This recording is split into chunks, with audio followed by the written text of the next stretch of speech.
এক যুবক নামাজ পড়ত না, আর এক রাতে সে কবরের এমন ভয়ঙ্কর দৃশ্য দেখল যা তার জীবন পুরো বদলে দিল। সাকিব নামে এক ছেলে ছিল যে ছোটবেলা থেকেই নামাজকে অবহেলা করত, নিজের আনন্দেই ডুবে থাকত। বাবা, 5 ওয়াক্ত নামাজ পড়ো, এটা আল্লাহর হুকুম। নিয়মিত পড়লে তুমি আল্লাহর সন্তুষ্টি এবং শান্তিতে থাকবে। এটা আমাদের ঈমানের অংশ বাবা। বাবা, পড়তে বস। মা, এখন না, আমি ব্যস্ত, পরে পড়বো। তুমি এত চিন্তা করো না। কিন্তু পরীক্ষা তো এগিয়ে আসছে। আমি জানি মা। এভাবেই দিন কেটে যাচ্ছিল। নামাজ তার জীবনে কোনো গুরুত্বই পাচ্ছিল না।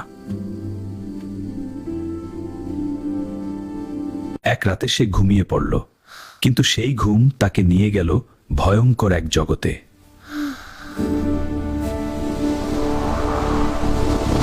সে দেখল সে এক অন্ধকার কবরস্থানে দাঁড়িয়ে আছে, চারপাশে শুধু ভয় আর নিস্তব্ধতা। হঠাৎ কবরগুলো কাঁপতে শুরু করলো, মাটি ফেটে যাচ্ছে, বাতাস ভারী হয়ে উঠছে।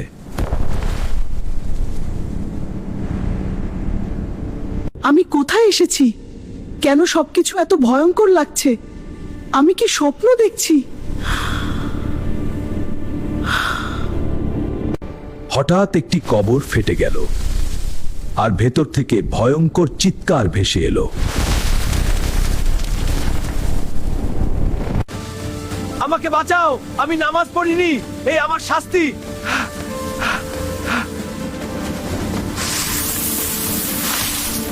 সাপগুলো শরীর পেঁচিয়ে ধরছে, বিচ্ছুগুলো বারবার দংশন করছে। দৃশ্যটা অসহ্য।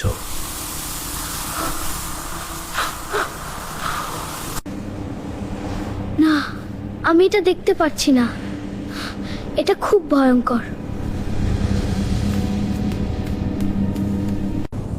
এক গম্ভীর আওয়াজ ভেসে এলো, যে নামাজ ছেড়ে দেয় তার পরিণতি এটাই। সাকিব নিজের জীবন মনে করতে লাগলো, কতবার নামাজ ছেড়েছে।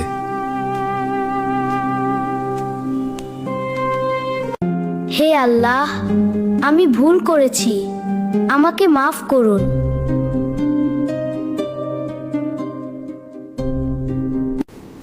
সে দৌড়াতে লাগলো, কিন্তু কোথাও কোনো পথ নেই।